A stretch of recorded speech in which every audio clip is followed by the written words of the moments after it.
महाकाल, क्या आपने कभी महसूस किया है कि इस शोर भरी दुनिया में आपके भीतर एक अजीब सी खाली जगह है? हम सब बाहर कुछ ना कुछ ढूंढ रहे हैं, जबकि असल में हम खुद से ही दूर होते जा रहे हैं।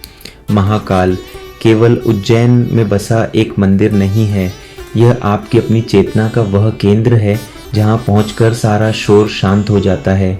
जब हम महाकाल के सामने झुकते हैं तो हम किसी पत्थर के आगे नहीं, बल्कि उस महाशून्य के आगे झुकते हैं जहाँ से हम आए हैं और जहाँ हमें लौट जाना है।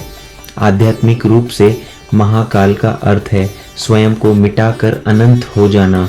भस्म आरती हमें डराती नहीं, बल्कि हमें याद दिलाती है कि यह शरीर जिसे हम इतना सजाते संवरते हैं वह सिर्फ एक जरिया है। असली आप वह ज्योति हैं जो कभी नहीं बुझती। जब महाकाल पर भस्म चढ़ती है तो वह संदेश देती है कि अपनी वासनाओं को, अपनी ईर्ष्या को और अपने मोह को जलाकर राख कर दो, ताकि तुम्हारे भीतर का शिव जाग सके। वे दक्षिण मुखी हैं क्योंकि वे उस द्वार पर खड़े हैं जिसे पूरी दुनिया अंत मानती है, लेकिन एक आध्यात्मिक साधक के लिए जहाँ दुनिया खत्म होती है, महाकाल वहीं से शुरू होते हैं।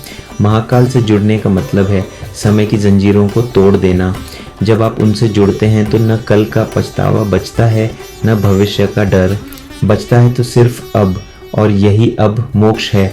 तो अगली बार जब महाकाल के दर्शन करें तो आंखें बंद करके अपने दिल की धड़कन सुनिएगा, वही धड़कन जो उनके डमरू की गूंज है। अपने वजूद को उनके चरणों में पिघल जाने दें। मैं राख हूँ, मैं शून्य हूँ, मैं अनंत हूँ, मैं ही शुरुआत, मैं ही अंत हूँ। मुझे समय की बेड़ियों में न बांध तू, मैं महाकाल का एक अंश, एक जीवंत हूँ। ये जो शरीर है ये तो बस एक लिबास है, असली सुकून तो मिट्टी की इस प्यास है। भस्म मेरी पेशानी पर मौत का श्रृंगार है, मेरे अंदर बसता वैराग्य का संसार है। मैं लहू नहीं, मैं मांस नहीं, मैं रुका हुआ कोई सांस नहीं, मैं वह ज्योति हूँ जो मृत्यु में भी जलती है।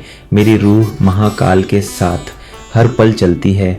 डर नहीं मुझे अब किसी भी काल का, मैं अंश हूँ उस महाकाल का जो राख में भी जीवन ढूंढ लेता है, जो हर बिखरे हुए को अपना लेता है